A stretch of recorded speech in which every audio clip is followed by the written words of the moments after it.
Good evening and welcome to Getty's Life Talk. I am Zainab Molai, your host for the Life Talk today, and I am a Getty trainer. Global Education and Training Institute is one of the most premium training institutes of the country, and we provide two types of training: one for the teachers who are already in service training, and one for the individuals who are aspiring to be outstanding teachers. We provide them with the pre service training. Thirdly, we have this forum where we host live talks with the name of Detox by Getty, and here we work to disrupt education.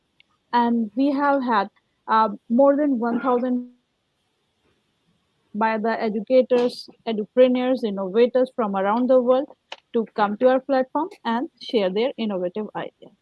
So, with the same mission to disrupt education, today we are very pleased to have with us Ms. Purbasha Mondal. She is an assistant professor of English at Celtron Netaji Centenary College, Bankura University, West Bengal. A very warm welcome to you, ma'am. She Thank you. is presently pursuing her PhD from the same university in the subject of English. She has done her graduation in English with a first class as she was a topper in her graduation and her master's from University of Calcutta. She was facilitated by the world famous critic Professor Bill Ashcroft in 2020.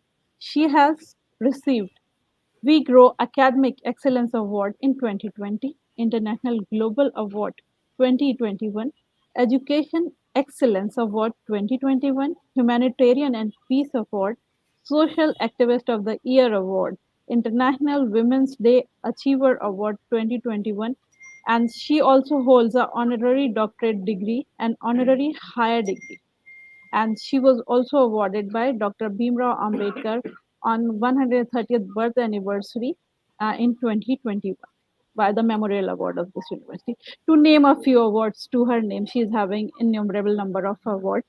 She is a bilingual poet and prolific translator. She was a plenary speaker at International Conference on Memory, Forgetting, and Creating at Warsaw, Poland. She was also a plenary speaker at the International Conference on Intolerance, Discrimination, and Violence at Warsaw, Poland. She was a speaker at the Interdisciplinary Symposium on Memory, Accountability, and Representation of the Past, organized by Memory Studies Research Clutter, uh, UK and South Wales, and Wales Doctoral Training Partnership. So, to name a few of her achievements. So, a very warm welcome to you, ma'am, once again. And let me tell your topic to my audience. So, today, Ms. Mondal will be speaking on emerging trends in education, a very interesting topic. And we have seen a great paradigm shift in the trends in education in these last 2 years. So, very excited to hear from you. What is your perspective on this topic? And over to you, ma'am. Thank you very much for your kind introduction. I'm really happy to be a part of this novel endeavor, and I'm really excited to share my views with all of you. So today Uh, I'm going to talk on emerging trends in education. I'm Purbasha Mondal, assistant professor of English from Southern Centenary College. So I have prepared a PPT so that you can understand this topic better. So can you see my screen? Yes, ma'am, it is visible. Great.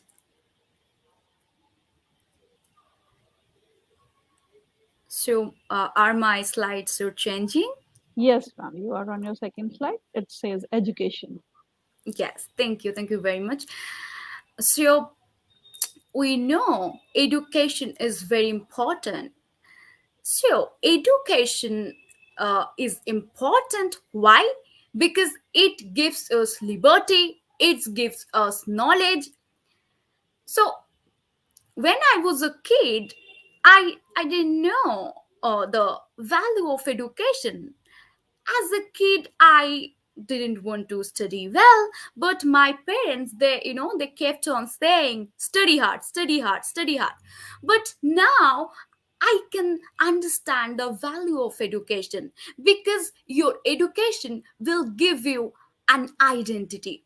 Because my parents, they're in market, other neighbors, they say, see, Purbasha's parents are here. She is a professor. So, so education gives you freedom. Education gives you assertion.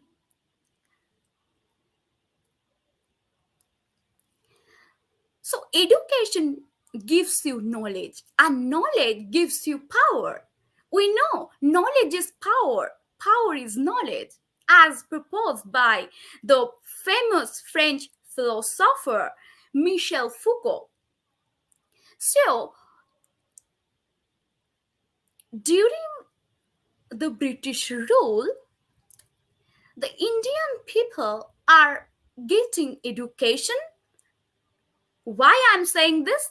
Because in India, we know the Dalit people, the women, they were they were not educated the time, and they were not given, they were not given that opportunity.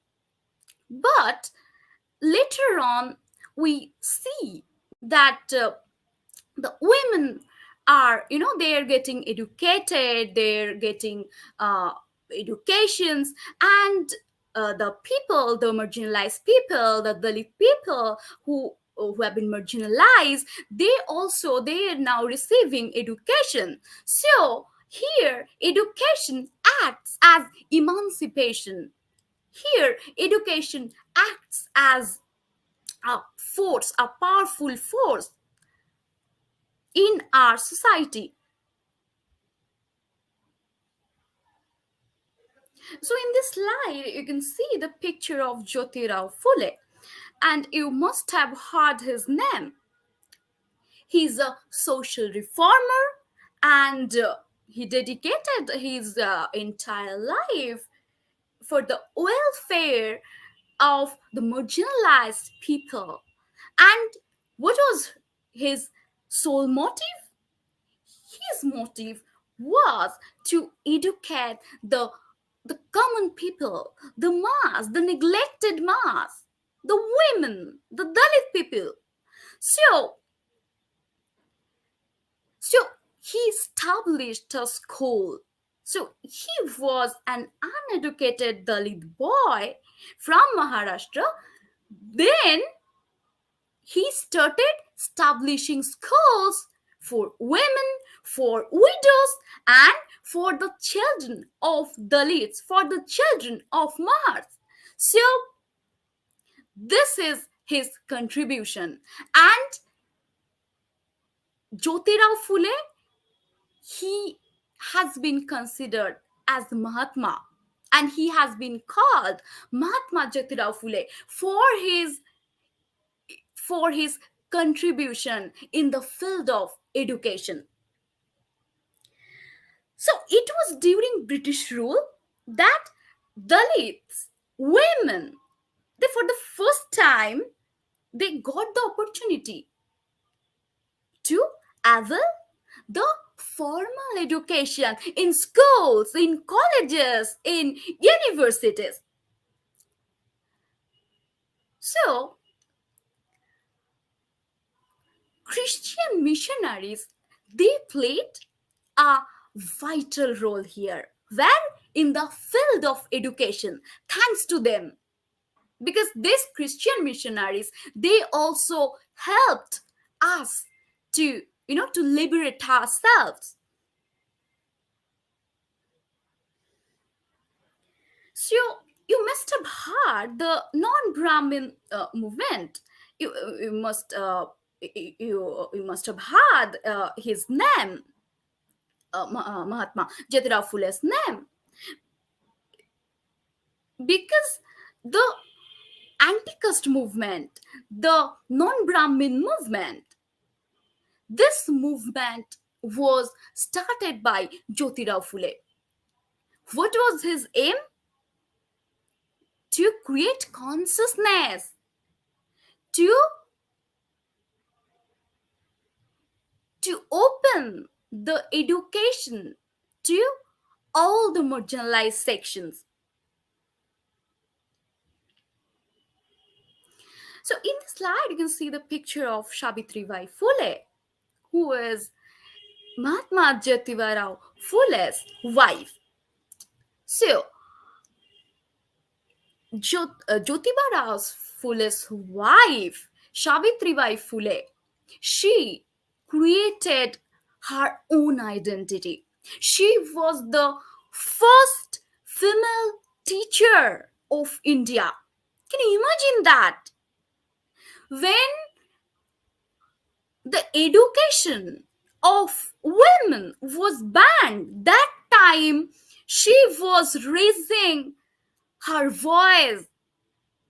She was going to schools and she started educating women, widows, the marginalized people, the Dalit people. So when I was reading a newspaper article on her birthday, I found that a reporter he wrote that Savitribai Phule is the first female Dalit teacher of India, but that's not correct. That's wrong information. Savitribai Phule is the first female teacher who educated herself, who educated the marginalized people, the children of Dalit people, the children of Mahars, the women, the widows. So, Savitribai Phule, Jyotiba Phule, they felt and they realized the importance of education in, in Indian society.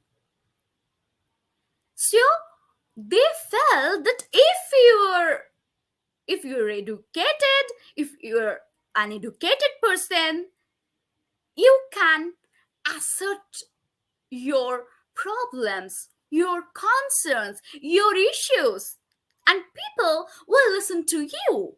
But if you're from an uneducated background, people won't listen to you. So if a person who is uneducated, who is poor, who can't speak English well, if that person comes to you and if that person talks to you and he's uh, he's discussing his problems with you, you won't listen, won't you? You won't listen because you think this person is an uneducated person, so I'm not going to waste my time here. So these people, this foolish, this couple, they realize the importance of education. They valued the importance of education. And what's the result? In 1848, Phule opened a school for the girl children, for the marginalized people. In 1873, what happened? In 1873, Phule established the Shotta Sadhak Samaj. For whom? For the truth seekers, Shottaneshi, truth seekers. So, that was an organization for the upliftment of marginalized society.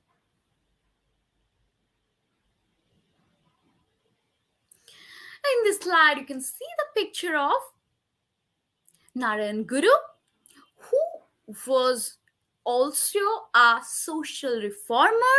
He was from Kerala and He also talked about the importance of education.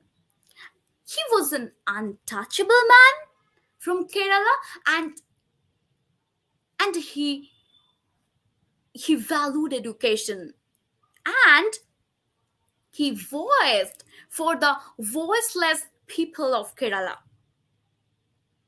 So Narayan Guru is another contributor to the anti-caste movement. So he advocated for the rights of the marginalized people, for the educational rights too.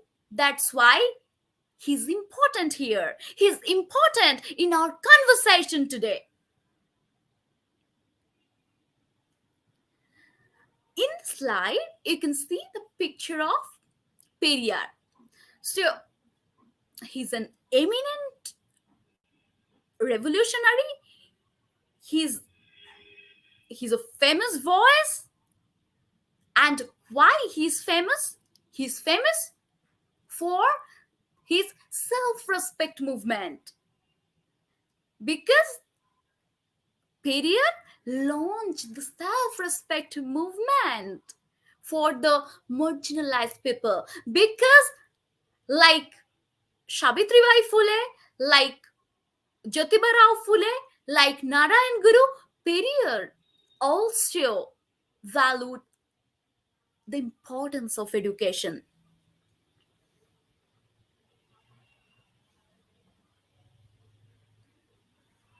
So even today, Periyar's birthday has been celebrated in various parts of India.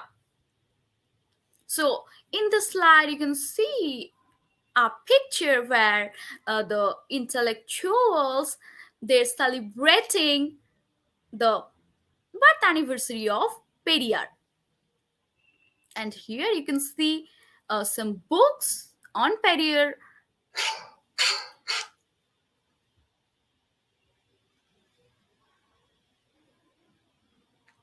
So, so Periyar was another leader in the non-Brahmin movement, that is anti-caste movement. So, so Periyar was very popular leader, and his primary objective was to discard the caste system and to promote education among common people, among the common mass. So that is why he is relevant even today. And here in the slide, you can see the picture of Dr. Pushpa Boiraggo, who delivered her important lecture and wonderful lecture on Periyar and and his contribution in Indian society. So these leaders, they're educationalists, they promoted education, and now education is open to all. So these people were there. So that is why we are here. So in this slide, you can see the picture of Dr. B.R. Ambedkar, who is an eminent leader of the anti-caste movement, and he promoted the importance of education, of women, of Dalits, and he also talked about the predicament of the laborers. So he was also an important contributor to the anti-caste movement at a national level. So he was a national leader, and he was from a untouchable community. He was an untouchable himself. So he understood the problems of of the marginalized people, of Dalits, of women who have been marginalized. So Ambedkar championed the cause of the broken men, as he termed Dalits as a broken man. So, what was his sole motive? He wanted to liberate the marginalized people. He he talked about economic freedom. He talked about social equality. He talked about political liberty. So, why he is important here? Because he also voiced for the educational rights of this marginalized people. This picture is very famous. You must have seen this picture before, but here the picture is important because again and again Ambedkar was voicing for the rights of women and for the educational rights of women. So for that, Ambedkar launched several periodicals and magazines. Why? To awaken the marginalized people, to awaken the women, to awaken the widow, to awaken the Dalit people. So we all know he's the chief architect of Indian constitution that demands freedom. And now I'm giving a lecture on emerging trends in education. So Ambedkar gave me that right. What right? Freedom of speech. So I'm free to speak. You are free to speak. Why? Because he was there.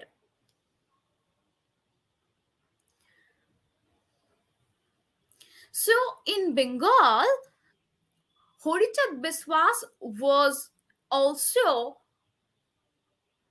a, a famous leader.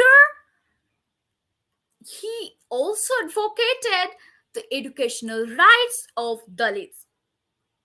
So he was considered as a Puna Brahma, and he was a social reformer.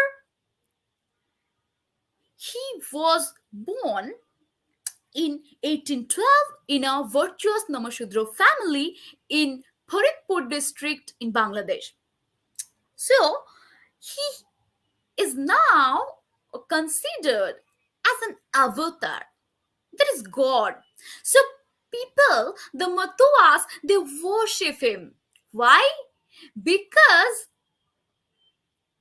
he he created a consciousness among the Matuas, among the Hindus, marginalized Hindus, among Muslims. So that is why people worship him even today. So in the slide, you can see the picture of Harchand Thakur and his wife Shanti Mata Devi with his son Gurchat Thakur. So when Horichand Thakur admitted Gurchat Thakur in a toll where the Hindus learn, the teachers of that school, the teachers, they didn't want to take admission of Gurchat Thakur. Why? Because Gurchat Thakur was a Dalit man, was a Dalit boy at the time. So he was a Dalit boy at the time. So that is why the Hindu teachers who are basically from the upper caste society, they didn't uh, They didn't uh, admit him to their toll. Later on, what happened? Hoyte Thakur admitted his son Gurchat Thakur where in Moktok, where the Muslim people learn. So see, here lies the irony. He was a Dalit boy. That means he was a Hindu, but he was uh, he was he was not able to get admitted in a school because he is Dalit, because he is from a low caste society. But he received education where? In a Maktab, where Muslims learn, where Muslim people learn. So, so here you see the irony of education system, the corrupt system. So,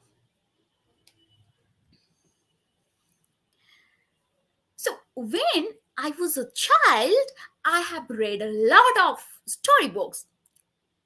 I have read Rabindranath Tagore, I have read Shortchandra Chattopadhyay, I have read Kalyani Thakur, I have read Lily Haldar. So,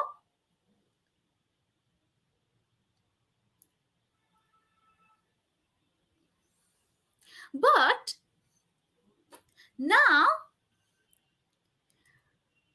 I am reading the same Purbasha Mondal. She's reading an e-book. So in this slide, you can see a picture of an international anthology entitled Paradise on Earth. So this is the first volume, edited by Stephen Borden from Florida, USA, and one of my poems has been published in this prestigious international anthology. So, so Stephen Borden, the editor, he has sent me this book via mail because this was published as an e-book.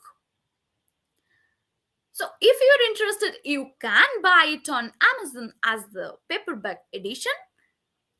But I have read this book, I have read this international anthology as an e-book.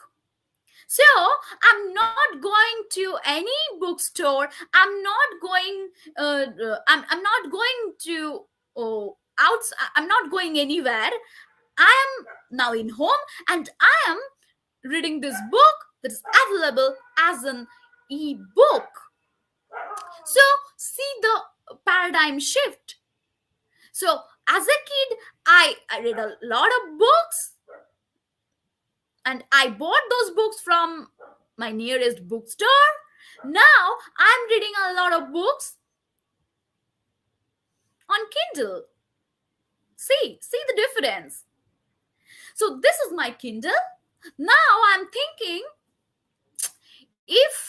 uh, if I'm going to read Kim Scott's novel Taboo, I will buy a Kindle edition that's cheaper.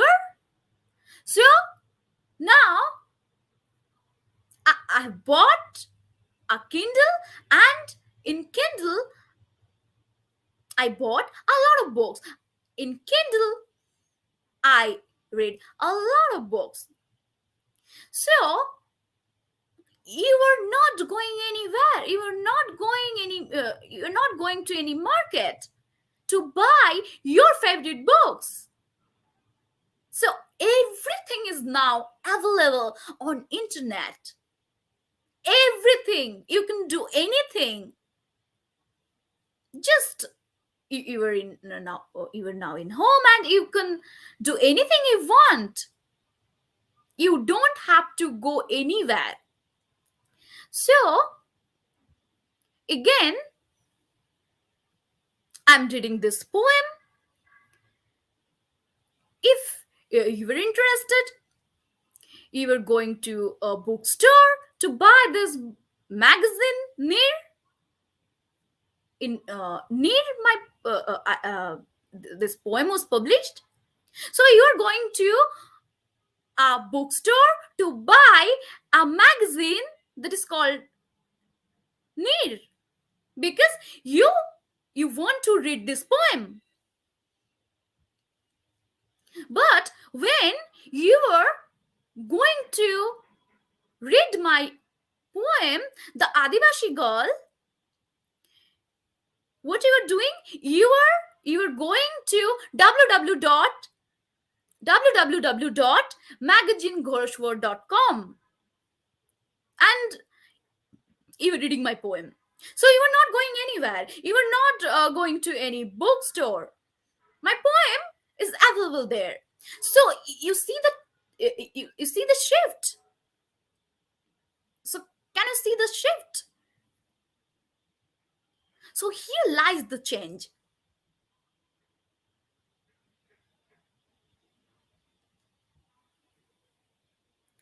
So I'm now discussing the emerging trends in education. In this pandemic situation, when we are locked up in our own room, we hardly go out. So in pandemic situation, what we are doing, we are we are reading, we are teaching, we are learning in our home. So in this slide, you can see a picture of Professor Simon Deering, who is from University of Melbourne, Australia, I guess. So this is the 75th online lecture organized by Calcutta Comparatis 1919. So Calcutta Comparatis 1919 is a forum uh, which is organizing online lectures on various topics. So this is the 75th online lecture delivered by Professor Simon Deering. So you're you're active on Facebook, you're active on WhatsApp, you're active on your Instagram, and you have visited this page Calcutta Comparatus 1919 on Facebook. And now you've come to know about this lecture, this online lectures. So see how social media is helpful. So now we are learning via social media, we are learning via Facebook, we are learning via Instagram. So here in the slide you can find my picture with the famous poet Kolani Thakur, and I took her interview in online mode. And if you're interested, you can visit the official page of Calcutta Comparatus 1919. So why I'm saying this? Because in the pandemic situation, we don't have any option. So we can't move. We can't go anywhere on our own choice. So we don't have any option. So that's why we are reading, we are teaching, we are learning via online mode.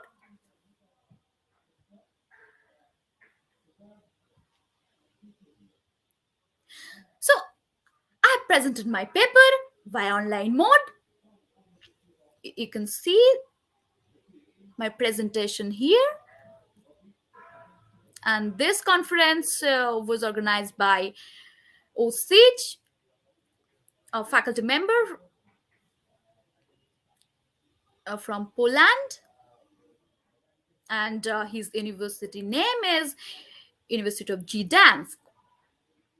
So here again, I'm chairing a plenary session at the International Conference on Racism, Nationalism, and Xenophobia. How? Via online mode. So I have been given an option. So I am opting for online mode. So now I'm not going anywhere. I'm not going to Poland, but I can do anything via Zoom.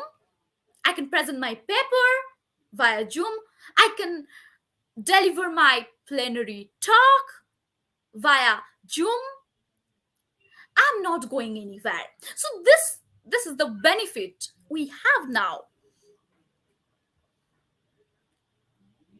So this is Yogesh Maitra. I was reading his wonderful book, Flowers on the Grave of Caste, where the narrators constantly they talk about the importance of education. And in that book, I find short story entitled Educate, Organize, Agitate. So this is the slogan of Ambedkar. So the narrators, they're constantly talking about the process of education, and the narrators, they constantly remember the struggle of Jyotiba Rao Phule, the struggle of Savitribai Phule, the struggle of Ambedkar. So that is why I'm showing it here. So now comes the question, who are these emerging learners? So the learners are the students. I'm teaching in a college, so the learners are my students, the learner community. So social learning is important, but in this pandemic situation, it has become a daydream. It's not possible. But now the colleges are open, the universities are open. So the concept of distance learning is not working here. So in the pandemic situation, we used Google Meet, we used Zoom, we used GoToMeeting to conduct our classes. So their technology played a vital role, because that time we didn't have any option but to choose technology, right? So now uh, our government, I'm from West Bengal, and our government is in favor of blended learning. That means hybrid learning. So the government is saying that you have to take classes in online mode as well as offline mode. So you have to take your classes in offline mode. You have to go to college. If you're working in university, you have to go there and teach your students. So you can see here, I have shown a blackboard where I have done some boardwalks for my students. So I was teaching rhinoceros. So that's why I have discussed the importance of a new drama. I have discussed the conception of avant-garde play, the conception of anti-play. Here you can also find another thing. I have also taught Agatha Christie's The Murder of Roger Ackroyd, where you can find this character Hercule Poirot, who was the leading detective. So I've also discussed Sigmund Freud's ideas of ego, superego, and id. So a lot of things are there. So I'm not going into details. So I'm showing you a marker. This is a marker because now I'm taking my classes in offline mode. So this is an instance of that. So if you are a student, you were supposed to cover yourself, you have to wear your mask, and you have to attend your classes, and you have to go to your colleges.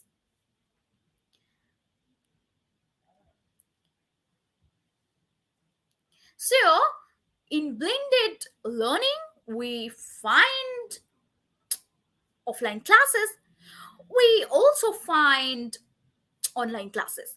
So, Zoom, Google Meet, they're now our best friends. So, digital literacy curriculum, you must have heard this topic before. I'm not going into details, we're running out of time. So, this is student credit card scheme. So now, education, of course, education is a part and parcel of our life. So you are expected to read, you are expected to spend your time reading a lot of books, but at the same time, if you are a student, if you are a learner, you'll be getting some scholarships, and the student credit card scheme is one of the schemes launched by the Chief Minister of West Bengal, Mamata Banerjee. So look at West Bengal Student Card Scheme 2021. So in the slide, you can see the picture of the Chief Minister of West Bengal, Mamata Bandyopadhyay, and in the scheme, students they will get a lot of benefits. They can apply for educational loan, and they can clear this loan after getting his or her job. So so this scholarship scheme, this kind of scheme is really important, and it's a welcoming step, because we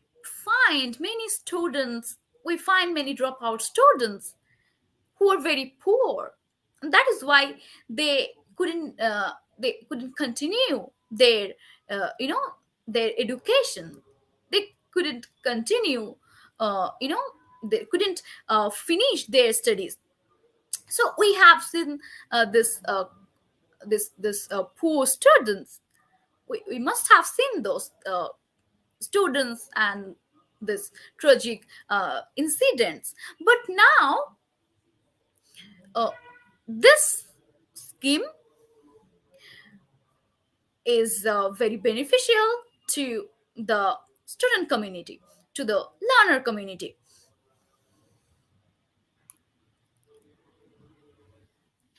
And if your age is 40, you you can also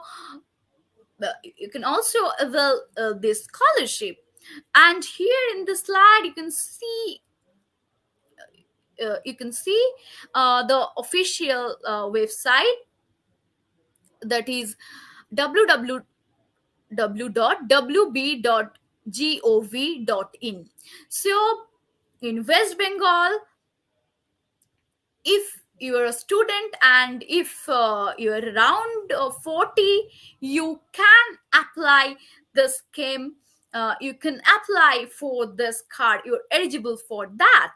So this is also a part of education, because when you are poor, you don't have any money, you don't have to borrow anything from anyone.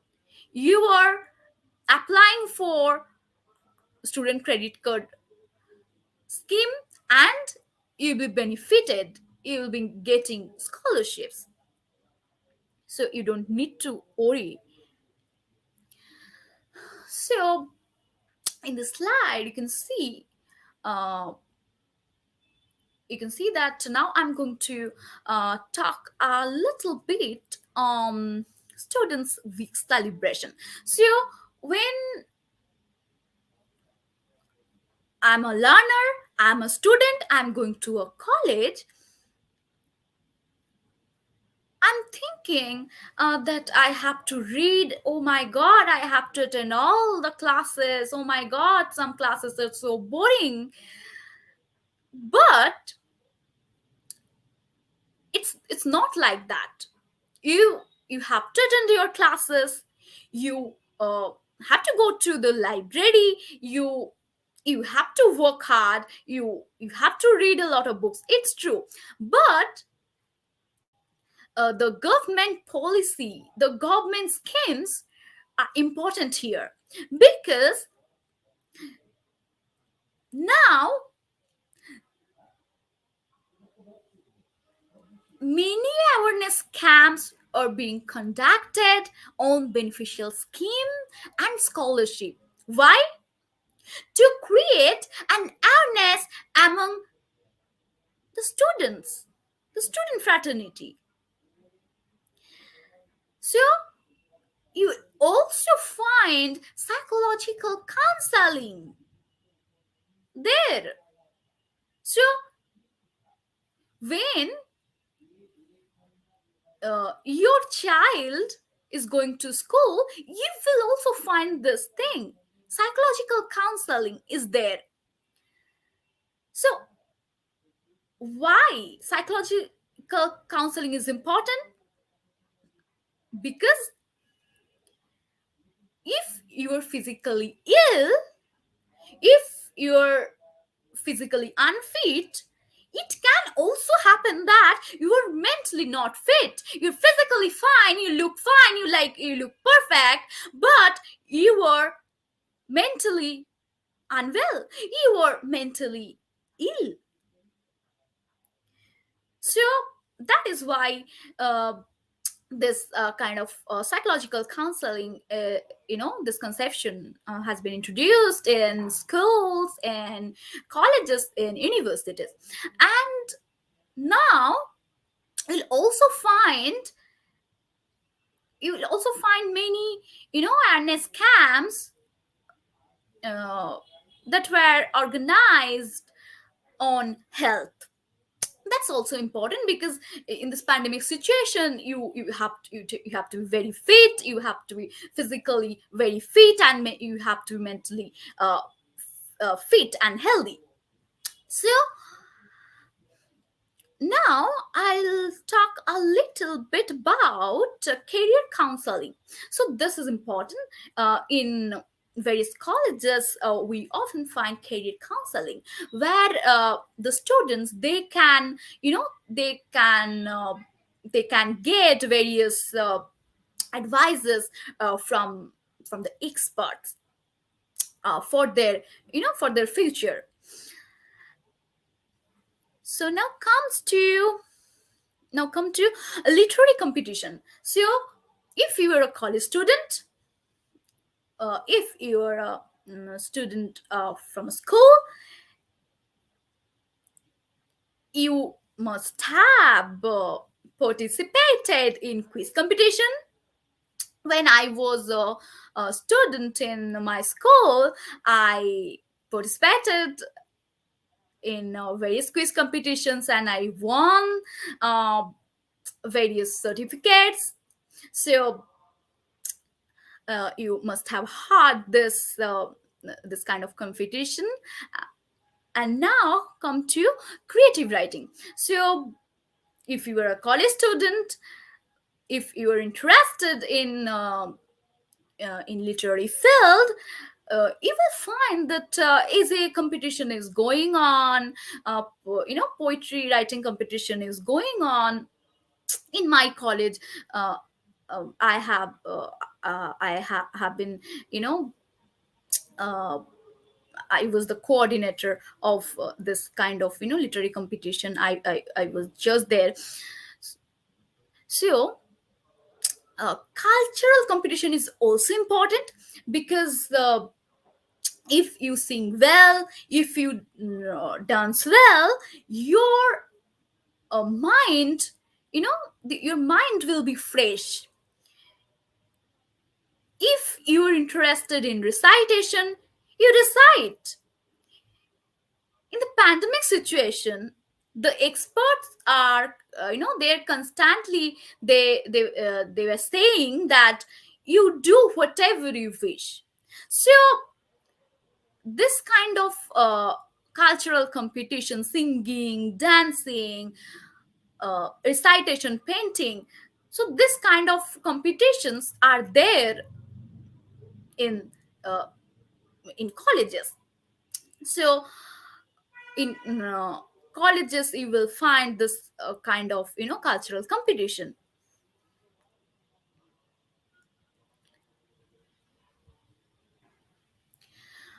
So so now we will see how social media can act as a teaching tool. So now you were watching us, some of you were watching me via Facebook Live, some will be watching on the YouTube channel of GETI Lucknow. So see, you you don't know about GETI Lucknow, you don't know about global education and training institute, but when you are active on social media, when you are active on Facebook, you are scrolling down your timeline and you suddenly you see GETI Lucknow at friend. So you click on at friend and you you're checking. Suppose you are checking GETI Lucknow. So there you will find what some lectures are going on. GETI Lucknow, they are organizing some lectures which are beneficial to you. So see how social media is acting as a teaching tool. So when we are active on WhatsApp, when we are active on Facebook, we we always think, oh my god, we are wasting our time, oh my god, it's not good. But when you suddenly you're not aware of the the lectures organized by Getty Lucknow, and you find some lectures very interesting, it will enlighten your knowledge, it will give you benefit. So here social media is acting as a teaching tool. It teaches you, it enriches you. So here I'm ending my talk. I think we don't have much time. So thank you. I hope you enjoyed my talk. Thank you very much. I'm ending here.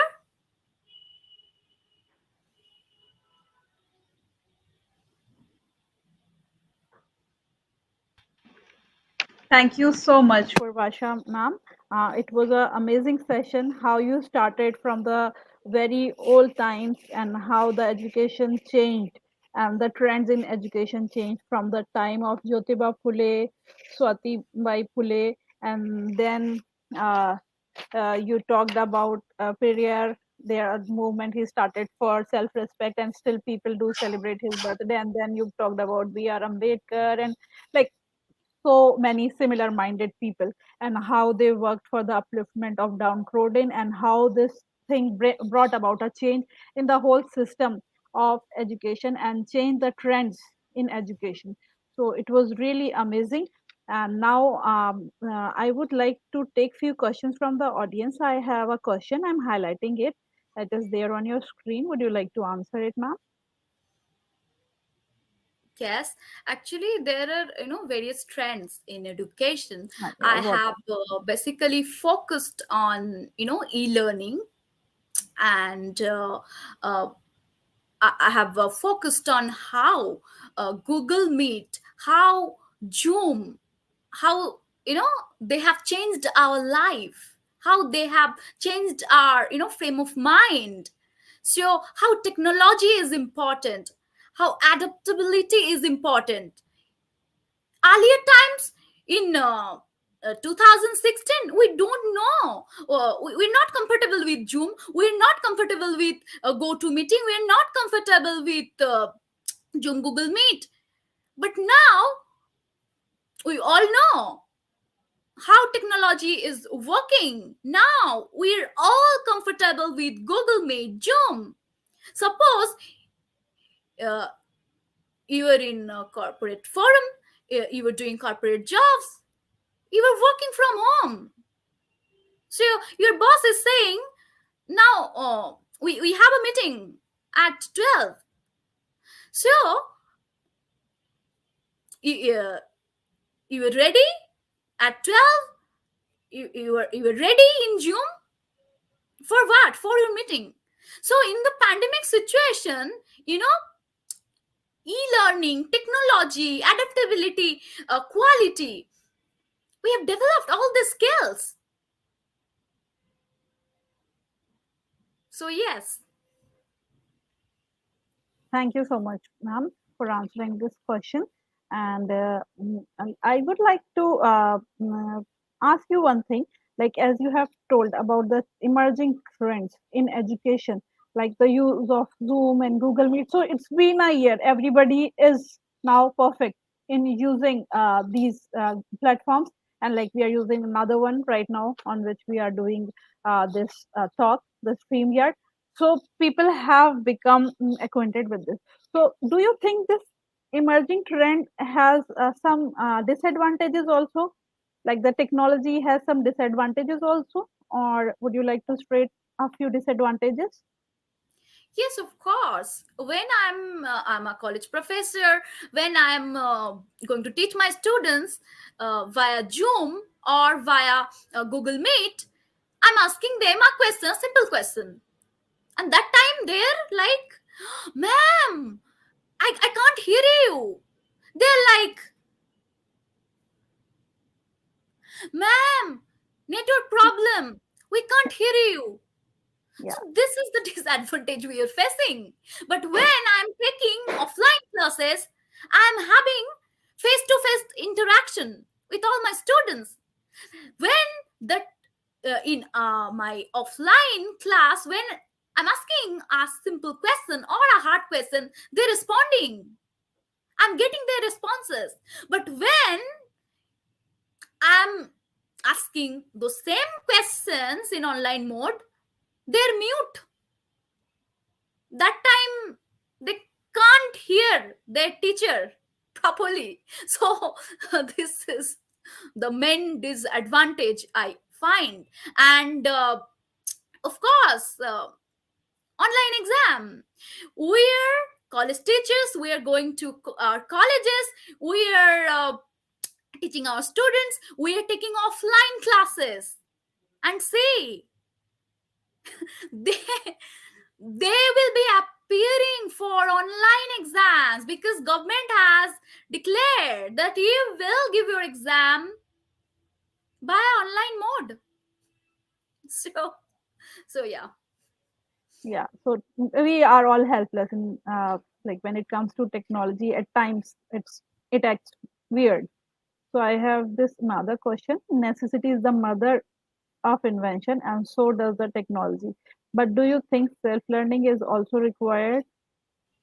Yes, of course, self learning is, of course, it's very essential because now the students are getting almost 100% marks. So I'm an English professor and my students, they're saying, this college, they scored so well, ma'am. I'm not getting good marks. That means I'm the criminal.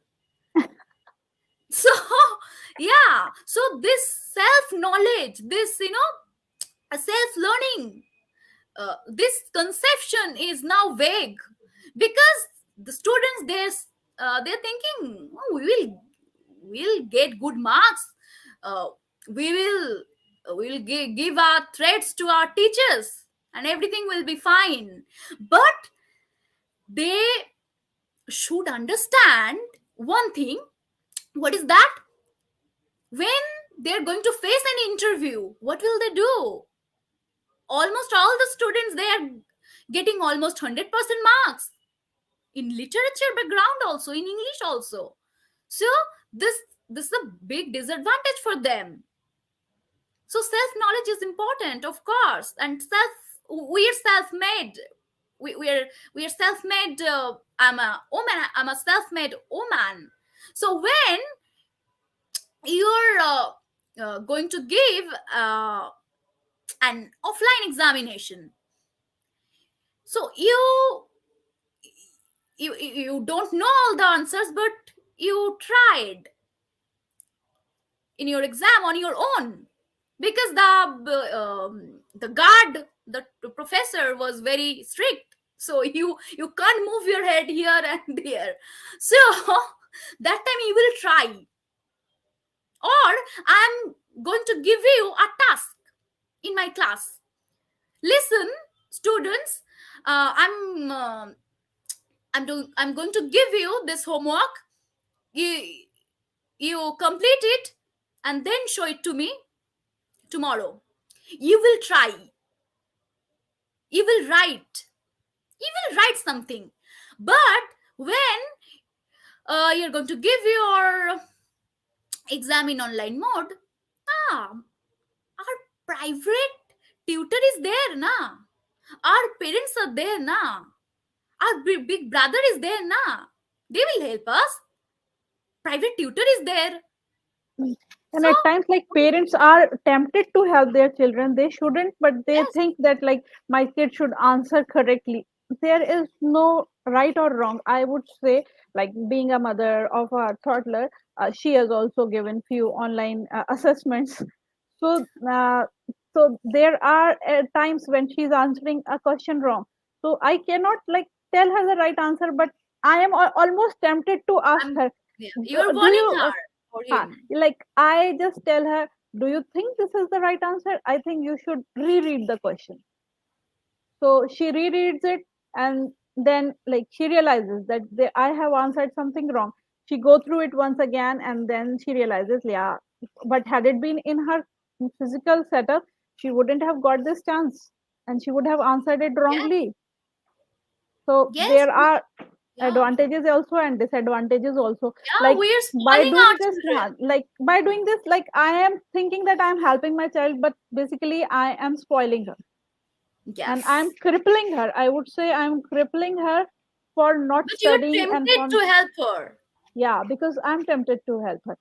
So this is again a trend, changing trend in education. So by this Yes, we come to an end of our session. It was amazing to hear from you, and I thank hope you. to see you again on our platform. Thank you so much, ma'am. I am sorry, my dear audience, I cannot take any more questions. Maybe Miss Purbasha will definitely answer your questions when she gets time, and she will definitely answer your questions on Yeah, you can Facebook, mail I me. suppose. Yeah, Ma'am, these questions are there on the Facebook. I hope you, whenever you get time, you go to your this talk there, and you under the talk you can see the questions in the comments, and definitely you can answer I them. will. All right. So If you have thank you any so much. questions, you can Yes, mail me. yes, Yeah. I will mail them to you. So would you like to say something in the end, ma'am? Yes, I'm very happy. This is my last invited lecture of 2021. So, uh, yes, I I hope that Lucknow uh, will enrich us this way. And advance Happy New Year to all of you. Thank Thank you. you, and same Bye. to you. Happy New Year, my dear audience, and happy New Year, ma'am. Uh, Stay uh, safe. so Yeah. stay safe, you too. Good night. Good night.